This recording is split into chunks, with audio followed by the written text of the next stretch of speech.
Hi everyone, how are you? My name is Nikunj Vyas and I study in 8th grade. तो आज का हमारा topic है वर्क, पावर एंड एनर्जी या फिर वर्क, एनर्जी एंड पावर। सो ये जो टॉपिक है ये काफ़ी ज़्यादा वेटेज रखता है क्लास 11th में, तो ये काफ़ी इंपॉर्टेंट भी है। तो यहाँ पर हम कुछ जैसे पुराने टॉपिक जैसे कि Newton's laws of motion, kinematics और वैक्टर्स। वैक्टर्स तो नहीं आएंगे क्योंकि ये स्केलर क्वांटिटीज होती हैं सभी। तो हमारे को न्यूटन्स लॉज ऑफ मोशन या फिर फोर्सेस से और यहाँ तक कि काइनेमेटिक्स से भी हल्का हल्का हमारे को पता होना चाहिए, नॉलेज होनी चाहिए, ताकि हम वर्क, पावर, एनर्जी के क्वेश्चन सॉल्व कर सकें। ठीक है, सो लेट्स स्टार्ट। तो सबसे पहले वर्क। तो आज की वीडियो में मैं बात करूंगा वर्क के बारे में। वर्क, यहां पर वर्क यानी कि काम करना नहीं है। In the definition of physics, physics की डेफिनेशन के हिसाब से work done is not means जो हम नॉर्मल वर्क करते हैं कि जैसे मैंने ये डस्टर उठा लिया, ये वर्क नहीं है। फिजिक्स की डेफिनेशन के हिसाब से वर्क होता है displacement of any body under an acting force.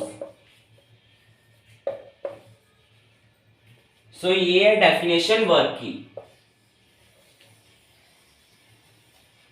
तो ये काफी इंपॉर्टेंट डेफिनेशन है। Displacement of any body under an action, under an acting force या फिर action of force, under the action, under the action of force. ठीक है, तो ये हमारी डेफिनेशन है वर्क की। ये यानी कि मेरे पास अगर कोई बॉडी है, अगर मैं उसके ऊपर फोर्स लगा रहा हूं और उसका डिस्प्लेसमेंट हो रहा है यहां पर ds, ठीक है, या फिर एस लगा लेते हैं एस, तो यानी कि यहां पर वर्क डन किया जाएगा इस फोर्स के द्वारा, ना कि किसी और फोर्स के द्वारा, क्योंकि डिस्प्लेसमेंट भी इसी डायरेक्शन में है। और यहां पर एक और हमारा बड़ा इंपॉर्टेंट पॉइंट आता है कि इस डेफिनेशन में, जो कि हमारे को mainly competitive point of view से भी काफी इंपॉर्टेंट होता है, कि displacement of any body under the an action of force. पर यहाँ पे एक और चीज ऐड हो जाती है कि हमारा डिस्प्लेसमेंट भी है ना, अगर हमारे को work done by any force निकालना है, work done by force F, तो हमारा डिस्प्लेसमेंट है उसी के डायरेक्शन में होना चाहिए। पर अगर उसके डायरेक्शन में नहीं हुआ तो हमारे को उसका कॉम्पोनेंट लेना पड़ेगा उस डायरेक्शन में। कॉम्पोनेंट यानी कि जैसे हमारे पास एक इंक्लाइन है, ठीक है, इंक्लाइन है, तो ये यहां पर अगर मेरे पास बॉडी है ऑफ मास m और इसको मैंने इस फोर्स से पुल किया है, या फिर मैंने इसको इस तरह खींचा है इस फोर्स f से कि यहां पर आ गया टॉप पे, यहां पर, यानी कि ये पैरेलल टू ग्राउंड है, ये फोर्स लग रही। तो हमारे जो यहाँ पर वर्क डन होगा वो हमारे फॉर्मूला के हिसाब से work done equals to F dot S, यहाँ पर डिस्प्लेसमेंट है हमारा एस, और ये एक डॉट प्रोडक्ट, यानी कि ये डॉट प्रोडक्ट है, यानी कि ये हमारा यहाँ पर दोनों का जो आंसर आएगा ना, वो आंसर दोनों वेक्टर क्वांटिटीज हैं। इन दोनों वेक्टर क्वांटिटीज का जो डॉट प्रोडक्ट आएगा वो आएगा स्केलर, ये होगा स्केलर क्वांटिटी। ठीक है, तो ये जो क्वांटिटी है ये scalar work done is an scalar quantity. ठीक है, तो अब अगर मैं देखूं, अगर मैं क्वेश्चन दूं कि अब मैं इस फोर्स से यहां पर मैं ले लेता हूं इसका, यहां पर लेंथ से मैं ले लेता हूं L, और मैं यहां पर ले लेता हूं X। तो अब अगर मैं पूछूं कि इस फोर्स के द्वारा किया हुआ वर्क डन इस बॉडी के ऊपर क्या होगा, what is the work done by this force F on this body of mass M, तो काफी सारे लोग मेरे को जवाब देंगे L, क्योंकि इसका डिस्प्लेसमेंट इस डायरेक्शन में हुआ है। पर ये गलत है जवाब, क्योंकि यहाँ पर अगर हम देखें तो यहाँ से एक नॉर्मल रिएक्शन लग रहा है जो कि इसको आगे नहीं बढ़ने दे रहा। पर डिस्प्लेसमेंट अगर इस फोर्स के हिसाब से देखें, इस फोर्स ने एक्स डिस्टेंस इसको मूव कराया है, एल डिस्टेंस नहीं एक्स डिस्टेंस, क्योंकि हमारे को डिस्प्लेसमेंट चाहिए। और यहाँ पर डेफिनेशन भी यही बोल रही है, displacement of any body under the action of force. और अगर मेरे पास यहाँ पर बहुत सारी फोर्सेस एक्ट कर रही हैं, तो अगर हमारे पास जब बहुत सारी फोर्सेस एक्ट कर रही हैं तो मेरे को वर्क डन निकालना है, तो एक स्केलर क्वांटिटी है, तो मैं एक एक का वर्क डन निकालूंगा, उनको ऐड कर दूंगा। एक और एक ये मेथड हो गया, एक और मेथड हमारे पास होता है। तो अब जैसे कि हमारा work done by gravity, spring force, pseudo force भी आ जाता है यहाँ तक कि कभी कभी स्यूडो फोर्स, क्योंकि हम उसको भी एज अ फोर्स गिनते हैं नॉन इनर्शियल फ्रेम में। ठीक है, तो मैं अभी मैं आपको एक क्वेश्चन देता हूं कि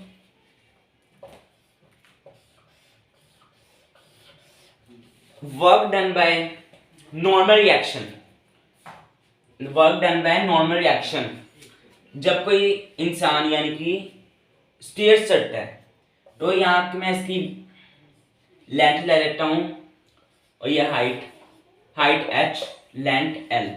ठीक है, तो अब अगर यहाँ पर हमारे पास पैर पड़ेगा, if a person steps here, तो वो जैसे जब भी वो स्टेप करेगा, अभी मान लेते हैं स्टेयर है, तो जब वो स्टेप करेगा तो उसको घड़ीस कर नहीं लेके जाएगा, यानी कि डिस्प्लेसमेंट नहीं हुआ नॉर्मल रिएक्शन की वजह से, वो रफ सरफेस होगा, वो उसको न्यूटन्स थर्ड लॉ के हिसाब से, जैसे कि वो ग्राउंड को पुश करेगा, नॉर्मल रिएक्शन देगा, ग्राउंड उसको नॉर्मल रिएक्शन देगी, और इसलिए वो ऐसे चल जाएगा, यानी कि उसका वहां पर कोई भी, यानी कि उसने बस सिंपल पैर ऐसे था, ऐसे उठा लिया, यानी कि डिस्प्लेसमेंट कुछ नहीं हुआ।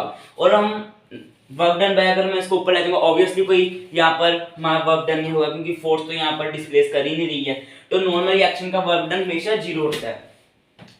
तो work done by normal reaction is zero, always zero, क्योंकि अगर हम फ्रिक्शन की बात करें तो भी वर्क डन बाय फ्रिक्शन में भी work done by normal zero होगा, क्योंकि नॉर्मल रिएक्शन वर्क डन कर ही नहीं सकता। पर अगर हम एक्सेलरेटिंग यानी कि नॉन इनर्शियल फ्रेम्स की बात करें, एक्सेलरेटिंग फ्रेम्स के बारे में, तो वहां पर हमारा नॉर्मल रिएक्शन भी कुछ केसेस में वर्क डन कर जाता है, जैसे कि एलिवेटर की केसेस में, और ऐसे कुछ केसेस हैं जहां पर नॉर्मल रिएक्शन जो है वो भी वर्क डन कर सकता है, पर वो हम अभी नहीं डिस्कस करेंगे। तो हमारे पास वर्क डन का कितने भी फॉर्मूला है, इक्वेशन मैं लिख देता हूं।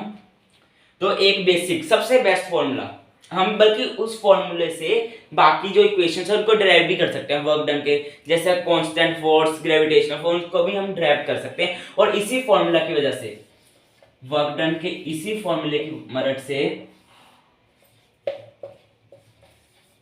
मैं work done by spring force, normal force, gravitational force, इन सभी के भी वर्क डन निकालूंगा।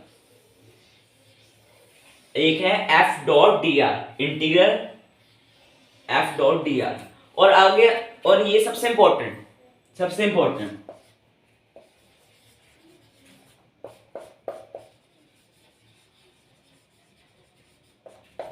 ये सबसे ज्यादा इंपॉर्टेंट फॉर्मूला है, क्योंकि इसी की मदद से बाकी फॉर्मूला डिराइव होंगे। जैसे मैं एग्जांपल है constant force, work done bye constant force, तो मैं इसको इंटीग्रेशन करूंगा, तो फोर्स कांस्टेंट है, फोर्स बाहर आ जाएगा हमारे पास, तो work done bye constant force,